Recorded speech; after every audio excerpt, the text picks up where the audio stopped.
Hello everybody, I'm Stephanie. We're going to be looking at one particular pose today that I get quite a few questions about. We're going to be looking at downward facing dog. So join me on your mat wherever you're at and let's get started.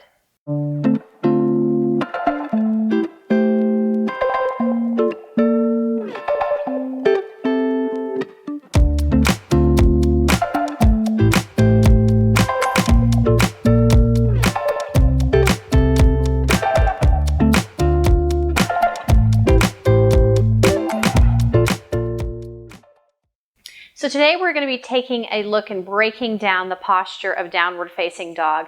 And in Sanskrit, this is pronounced Adho Muhka Svanasana. Let me take that one more time. Adho Muhka Svanasana. And literally translated, this means down face dog posture. So as we're coming into this posture, one of the first things you want to look at is where you're lifting from. So that's where, when we're taking flows, I'm always cueing you to begin in tabletop so that your shoulders are over your wrists and your hips are over top of your knees. And then from there, tucking your toes and lifting up and back. One of the reasons that I like to cue it that way to begin with is that so you can feel the alignment in your body, because a lot of times if it's being cued from plank, whether you're on your knees or on your toes, if you have very long arms or very long legs and you press back from there, you're not going to quite get the right positioning. You're going to have to walk the feet in, or you're going to have to walk the hands back. So I like to take it from tabletop. So if you do have extra long arms or extra long legs, you're going to want to take it from tabletop.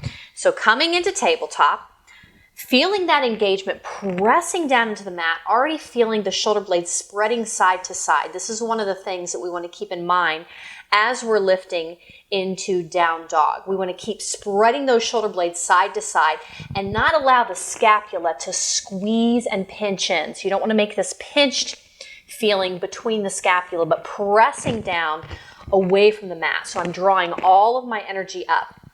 And then another thing you want to keep also in mind is to really keep the core engaged. So a lot of times you'll hear me say, coming from tabletop, arms engaged, cores engaged, keeping both of those things engaged, tucking the toes, lifting up and back. Because sometimes what you're going to see, or what I've seen in classes, is then the dumping down, the pinching in the shoulder blades, and the core disengaging. Everything's just kind of dropping down. And then you'll hear some people say, press your heart back towards your thighs, and that's beautiful. But then you kind of get this dump down in the shoulders where there's really no engagement. Everything's just kind of dumping down. So you might feel a little bit of tightness in the shoulders, in the wrists. So we're wanting to be careful of that, pressing down into the mat, getting those shoulder blades spreading side to side, and then pulling the core in. So you're lifting all of this energy up. Up, up, up, up, up. So beautiful, keeping that long, long length. You're not letting the chest drop down, and you're not rounding. So you're not keeping this round in the back. You want to have a long line going all the way from the wrist up to the tailbone. So think of this length that you're creating. And then from there, I'm going to come back down for a moment. So we're looking at not keeping an arch back and not letting the chest kind of drop. From there, we want to take a look at the joints, at the elbows and at the knees. If you have hypermobility in these joints, you're wanting to also keep engagement there and making sure not to double joint and lock the knees or lock the elbows. There still is a slight bend in both of those joints. So look at that. I'm going to kind of try to do it a little bit exaggerated, where I'm pressing through the elbows and hyperextending, pressing through the knees and hyperextending. Instead, I want to keep engagement here. So all the joints are kind of stacked up on top of each other. If you're needing to, you can bend the knees slightly, but this is only changing the position of the legs as you're lifting and lowering the heels. The heels may not touch down either. That's okay if the hamstrings are a little tight. So we're keeping arms engaged, core engaged. And then another thing you want to check out is the position of your wrists. A lot of people will say, in down dog, my wrists really start to hurt. So I would question two things as you're coming into this posture. Number one, when you're pressing back, is it very easy for you to lift the top two corners.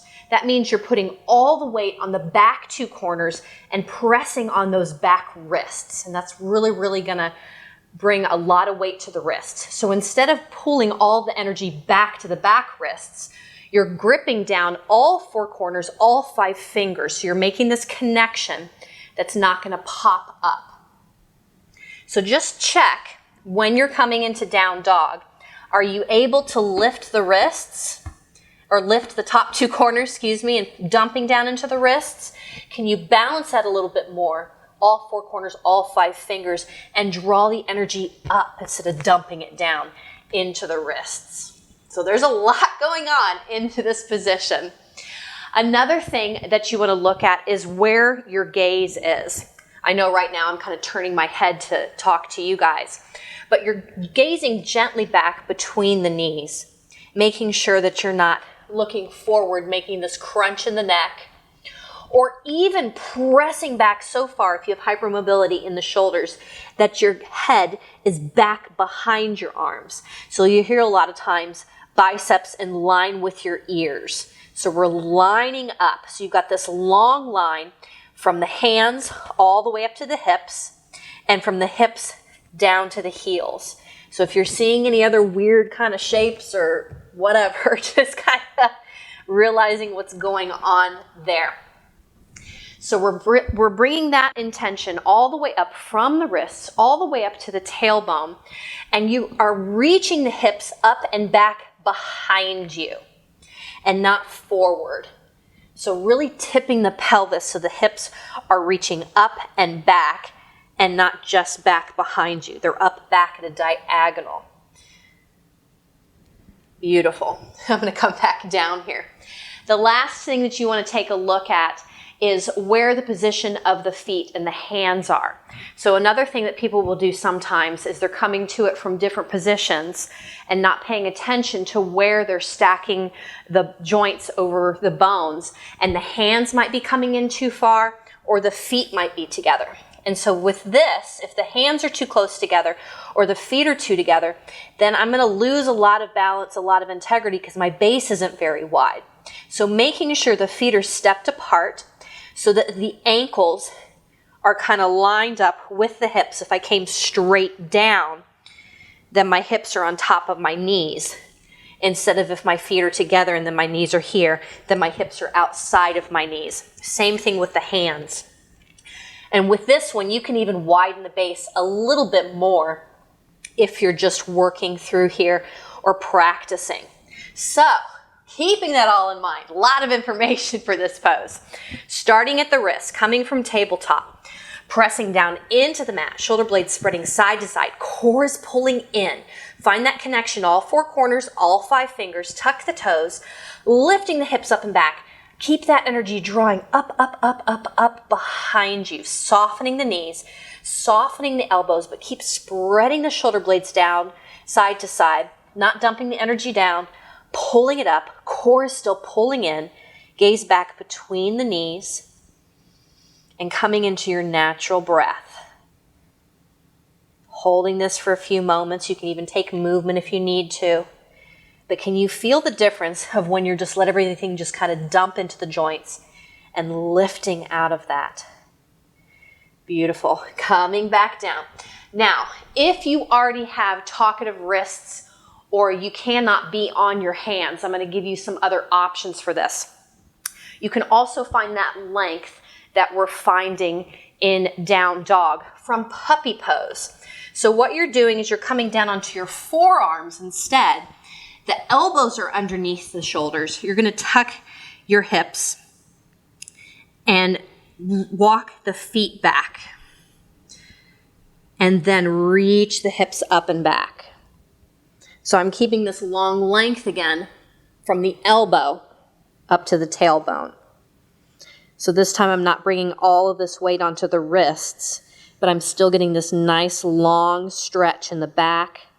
Core is still pulling in, shoulder blades still spreading side to side.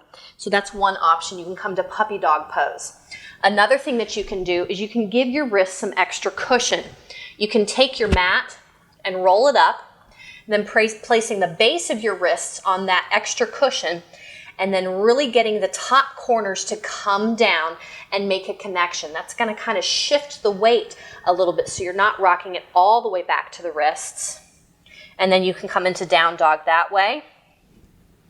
You can also, instead of being on all four corners of the palm, you can come to the fist. So you're coming down on the four corners of the knuckles and lifting up that way too. But just, again, making sure that you're drawing the energy up and not dumping it down into those knuckles. So I hope that answers some of your questions. I know that it's a very, very kind of complicated pose that we just throw into our vinyasa flow sometimes. So I wanted to spend some time really breaking it down and looking at Adho Muhka Svanasana, down-facing dog posture, as we call downward-facing dog. Thank you so much for joining me on this little tiny journey, just kind of breaking it all apart. If you have any other questions or comments saying, well, that cue didn't really work for me, or what about this, you didn't cover that, let me know. I'd love to know what you'd love me to help you out with. If I don't know the answer, I can look to some other people too. So thank you so much. Blessings and namaste.